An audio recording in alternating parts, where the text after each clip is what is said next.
Yep, yep, yep, yep, yep, yep, yep, yep. Uh-huh, uh-huh. Bring, bring. Telephone. Yep, yep, yep, yep, yep, yep, yep. This episode of Cellulose Free is brought to you by a man with a funny hat on. A man with a funny hat on. What's he doing in your house? Get him out of there. You're strange. Colin had a problem and a microphone to spare. Thomas took it up and so the podcast went to air. For weeks and months they trolled through every single DVD. They've unwrapped all the ones they can and now they're cellulose free. Now they're cellulose free. Hello, dear listener, and welcome to Cellulose Free. My name is Colin, and with me, as always, is my fellow film watcher, compadre and son, Thomas. Hi, hello. I welcome the Deranged Cat to the Deranged Cat studio. Yeah. And He's really going at it tonight. yeah, he's missed it, I think. Unlike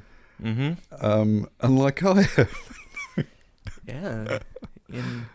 In the past fortnight, Hi Hello Productions has produced slightly over 27 seconds of content. And hasn't it been great? Yeah. I think that's what we should aim for this week.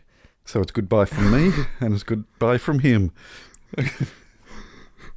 What have you been up to? Keeping in mind that you've got 2 weeks to catch up on. So expurgate. So this time last week, I produced 27 seconds of content, not explaining at all why there wasn't any other content last week. No, basically the household came down with various afflictions. 2 in the house were hit with COVID and everyone else was avoiding it, and so we all raced to our various corners of the small hovel that we live in. And you were hit with COVID booster effects. Yes, I was stabbed the day before and was a little worse for wear after that. That being said, hey, welcome back, that being said, I have now had every type of vaccine available in Australia. Right. So I had 2 AstraZenecas before they turned their noses up at that, and I've had a Pfizer. And my last one was a Moderna, and I think the Moderna was the worst. Mm-hmm. Yeah, really tight head and very sore arm and very achy joints, but only for a couple of days. It was good. All 3 of mine have been Pfizer, and I've been pretty good. You've been fine? Yeah. The first week of the 2, I learned about the Office key, which is a key that has appeared on certain keyboards intended for use on Windows. Right. Because introducing new key codes is not a thing that people do anymore, the Office key actually produces the code Control-Alt-Shift-Windows. Mm-hmm. And on more recent versions of Windows, this will do various things related to the Office suite of products. Right. And this has the effect that if on a recent version of Windows you type Control-Alt-Shift-Windows-L, your browser will open LinkedIn. Right. Yeah. That's hardwired into Windows. Yep. That LinkedIn will be... Is LinkedIn owned by Microsoft? I don't think it is. Right.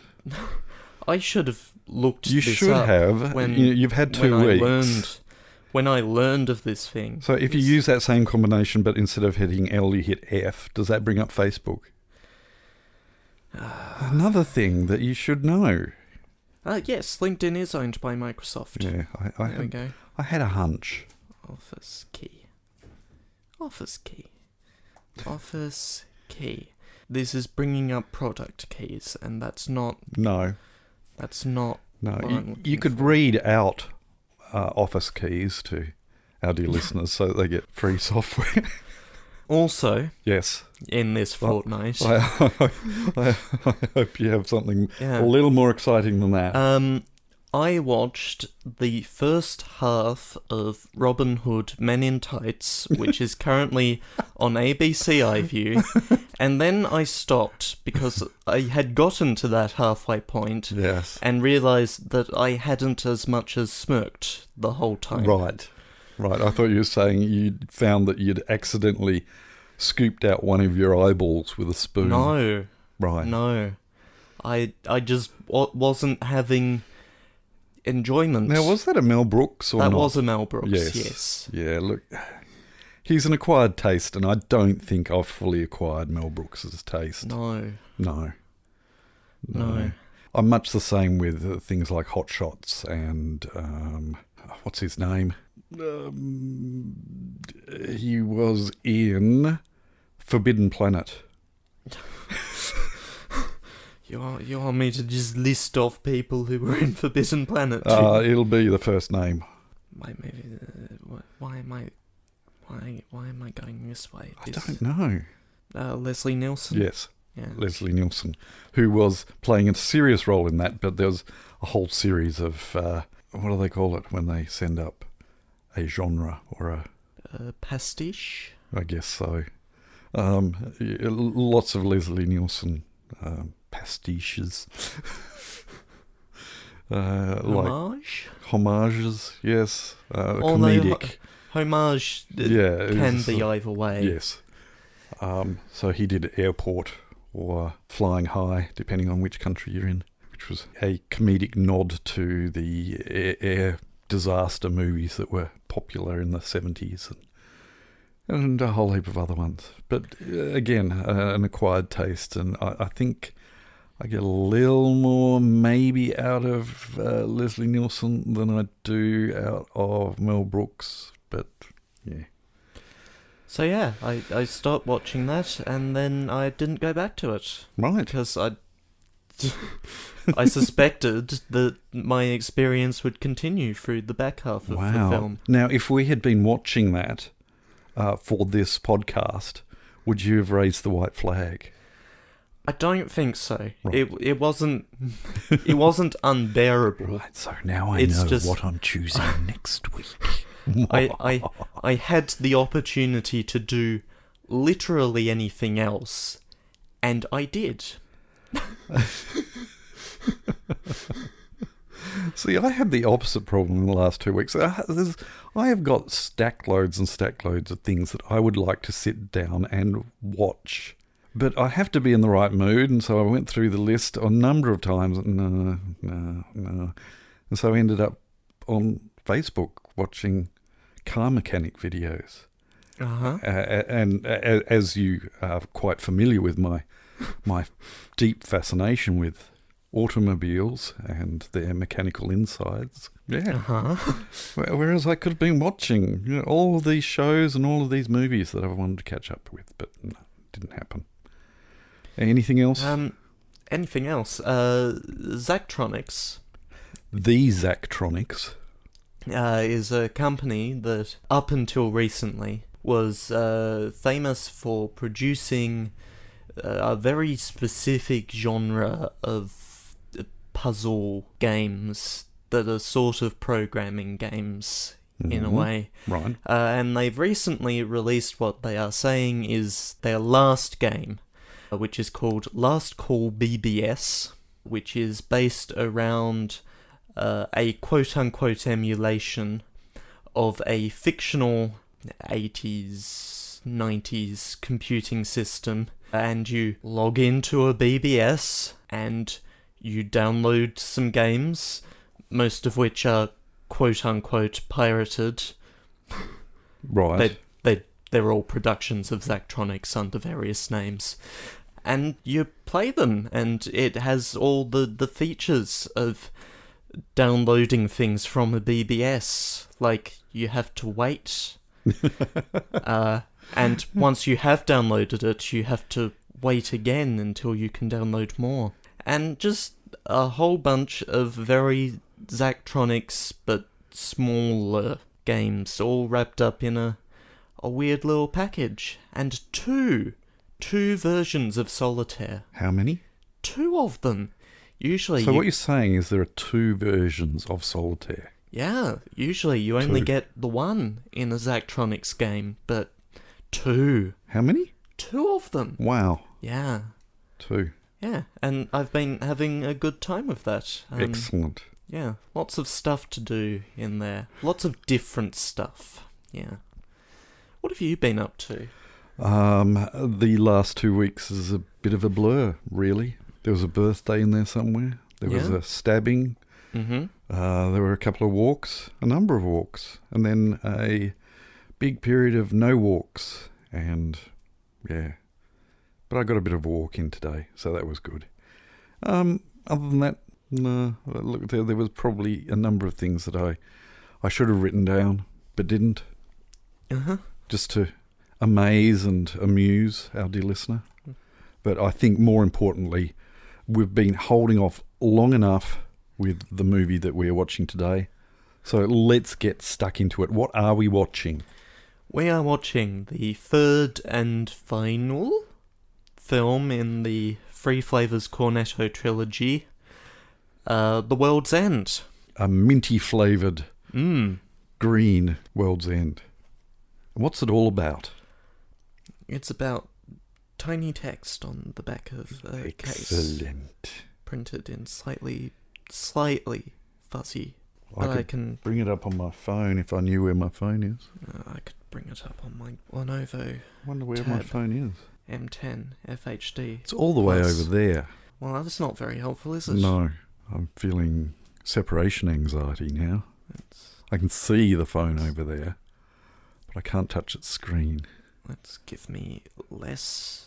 I've got a huge recording studio on my lap, which is stopping me from getting up and reuniting my fingers with my phone. Sounds like a you problem.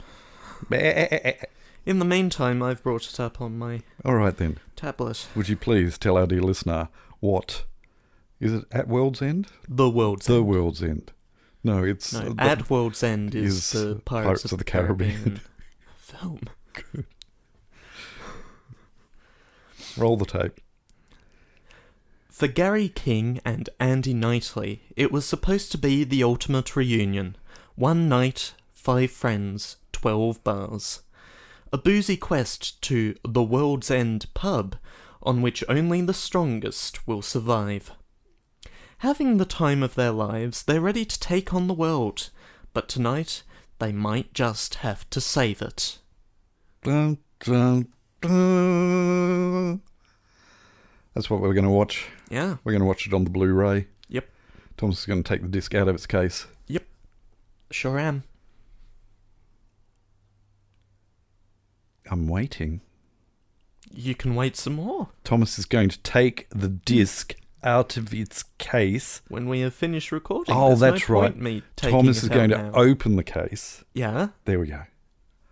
When we finish recording. You are such a rebellious child. Fine. We're going to watch the film. We're going to come back and we're going to talk about it. Mongrel. Turn to side B. Wow. Flip reverse it. Wow. Wow. I stacks on draw 4. Turn to side B, turn to side B, turn to side B, turn to side B. Skip. Let's watch this. Great, it's your turn again. Mongrel.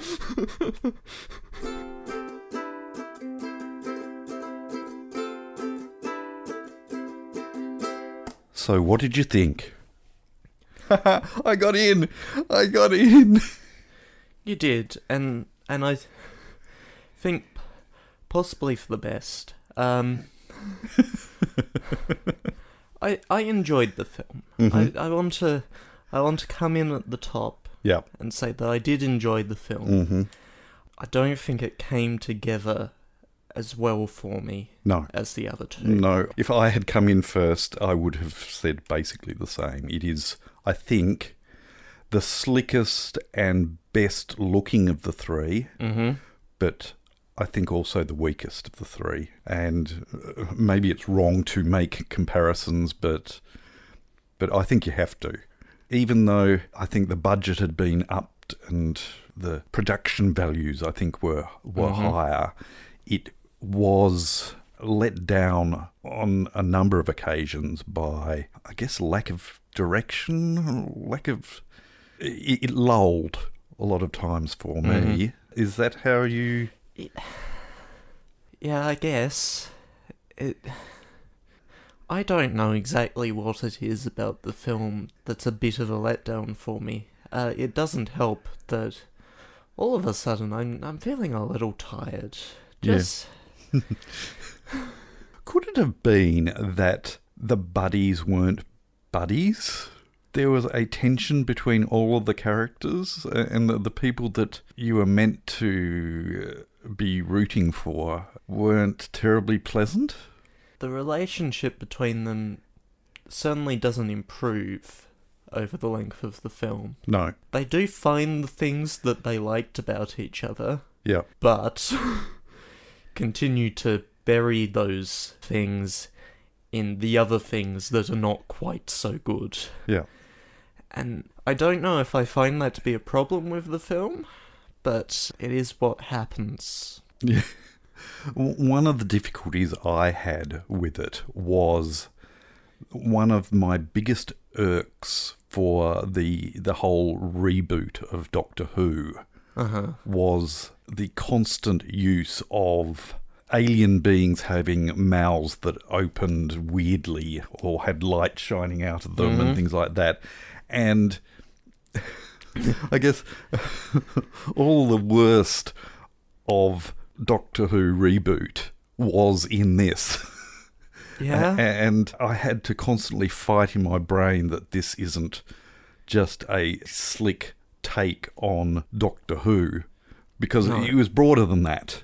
But because of the locale and those mouths that had light shining out of them, it just kept on hounding me that this is what you don't like about Doctor Who. And so for something that was probably considered quite smart at the time to do, for me at least, it had the opposite effect. That being said, the fight scenes were incredibly well done. The dismemberments, the blue blood, the really tight banter, really, really good when it was happening. But yeah, there were just lulls, especially it gave up at the end, I felt. Very Monty Python-esque. Yeah. We've sort of run out of ideas. You know, we're heading towards a brilliant finish, but we haven't written it yet. And okay, we'll whip it out now, and yeah, this is it. We'll have this overabundance of dialogue, and we arrive at a climax. The end of the world happens. Yeah. And then we just sort of meander through what happens next. Yeah. And the bit after the climax, all of that doesn't quite work. And the bit before that climax, where they're having the discussion with, what was it called? The network. The network, yeah. That just outstayed its welcome and just felt like a lull. I think maybe it went on a bit, but the message of it is what's important to me, and I think it comes through. As far as the abundance of language, it did grate a bit. Again, that feeling of this is sort of echoing down the hallway to younger people, and it did very much feel like it was done just to have the line that references the overabundance of language. It was sort of a... Of course, then the network goes ahead and does it as it's flying off. Yeah. Which, I actually kind of like that joke, but whatever. Yeah. I didn't... The only note that I wrote was right at the very, very beginning. There's a cool piece of music that has a whole heap of bits and pieces of other music mixed in, and one of those pieces was from a kids' TV show that I used to watch when I was very young, called The Magic Roundabout. And the reference to the roundabout that they finally get to was a... You know, at first I recognised the music, and then 5-10 minutes later, it had a double effect that there's the roundabout, which makes an appearance twice. It's Yeah. yeah.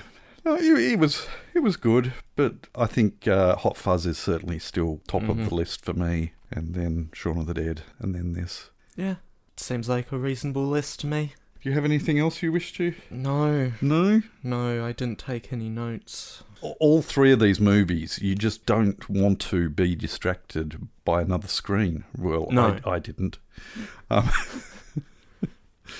Anyway, all right. Well, I've got attention issues, so... Yes. All right, we shall move on then. The following segment has no title. Please keep your arms and legs inside the vehicle at all times. And we've got to cast our minds way, way, way back into the dim, dark, distant past concerning our episode, The Great Escape. I think there was only one thing that was brought up. Yeah, Not an important thing. Only one thing in a few parts. Yes. First of all, Entosferatu wishes to subscribe to Weird Ultramarathon Facts. Which is... the form of the joke sort of only makes sense if you're about in the server that I get these from, but it's still a good joke. Right. Entosferatu has also only seen The Great Escape once, but has heard Eddie Izzard's bit about it, and watched Chicken Run far more, so is never quite sure on his memories of the actual film.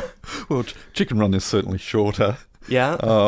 Yes, but a very good riff on the whole idea, and quite a decent, honourable homage to The Great Escape. Are they still making a second one at the moment? Well, a second Great Escape. No, Chicken Run. I don't know.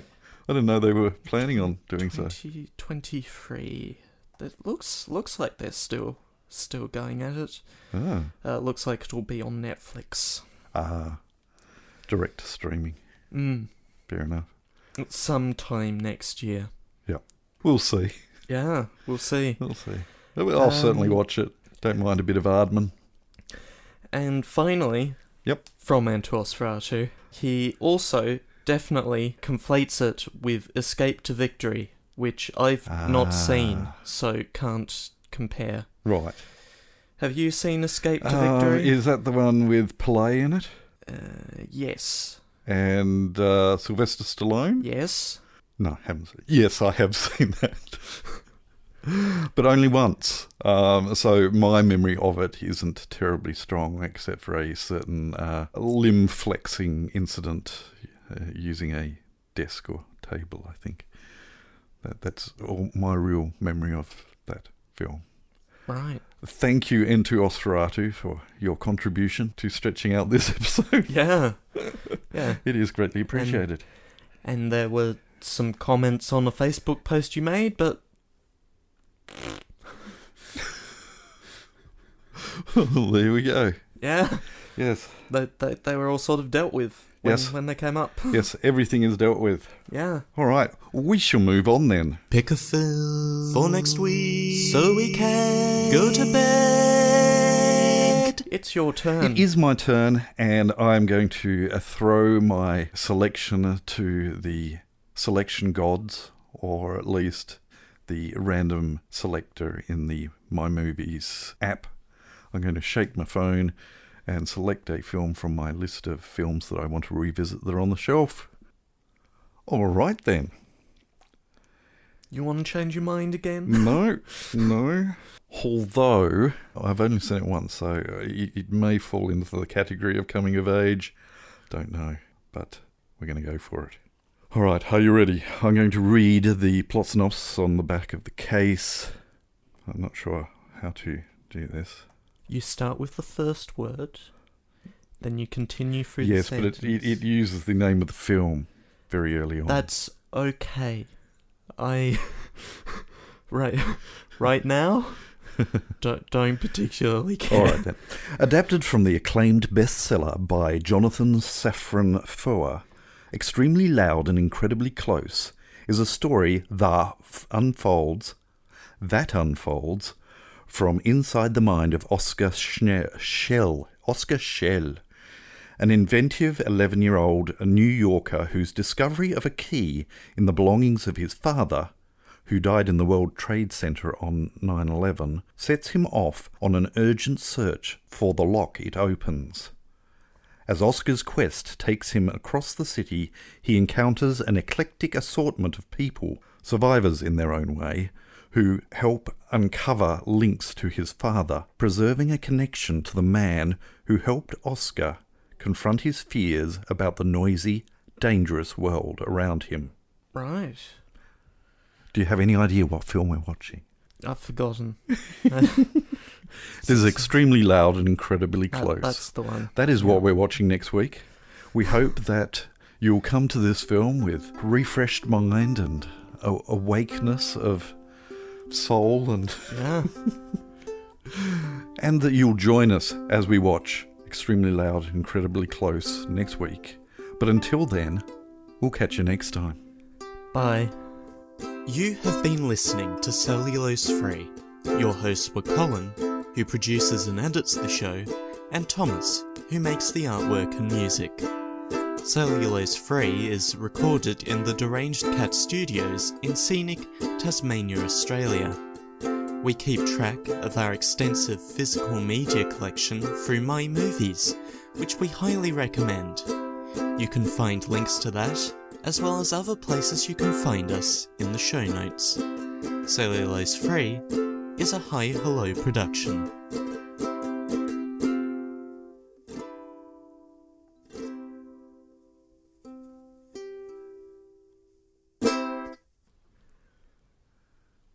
Yeah, I don't know. I don't know what's. What time did the tour finish? Oh, it hasn't. It's been going for about half an hour now. I mean, last night. Oh no, unrelated to when the tour finished. Last night, the Hot Wheels expansion for Forza Horizon 5 dropped. So that dropped at 3 a.m. Right. Right. But you weren't able to pre-install it. Oh. So that had to be installed. Uh-huh. And while I was waiting, I was playing another game. And unbeknownst to me, if you're playing another game, it takes longer to download. Yes. And also everyone was trying to download it, Yes. so it was taking longer again. So Yeah. by the time I actually got to play it, it was nearly 5. Yep. Yep. Yeah. Good. And then I went to bed at 7. Uh-huh. Yeah. Good. Good. Yeah. So that all happened. How is it? I have not yet been able to form a proper opinion about it, but I may have slightly aged out of the excitement factor of a big Hot Wheels set.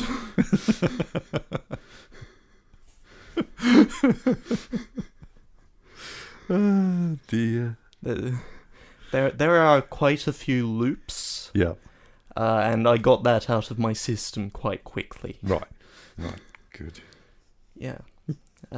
I will continue on with it, and Uh-huh. I will see how it goes, but first impressions of the first couple of hours, did I need this?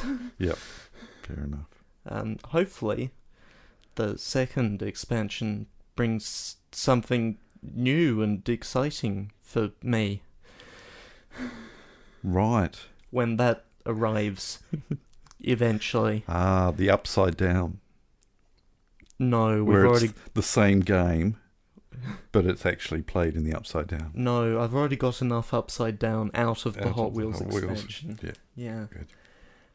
Yeah. I'm going to stop this recording. The 10-year anniversary of the Forza Horizon sub-franchise is coming up sometime this year. The expansion might be related to that, but we don't know, because the only real leak that we've gotten out is like some project names, and that's not helpful. Anyway, I'm stopping. I'm gonna go watch the tour now. Yeah, I go guess. watch the tour. And wholeheartedly provide text commentary to people who want it. There's some men in Lycra. Oh, and they're riding bikes. Yep. They've got some Lycra on. They've got Lycra and bikes. Almost none of the text commentary is related to either the Lycra or the bikes. Some of it might be related to the bikes if they have a mechanical issue. What if they have a Lycra issue? If they have a Lycra issue, it will be related to a crash, and we'll be talking about the crash, not the Lycra issue. Look, it's very simple. You tell them the gaps, you tell them if there's an attack happening, you tell them if someone crosses the finish line. Yeah. And then you celebrate, and then that's it. And he's crossed the line, and he's still wearing his Lycra, and he's still on his bike. I should hope so.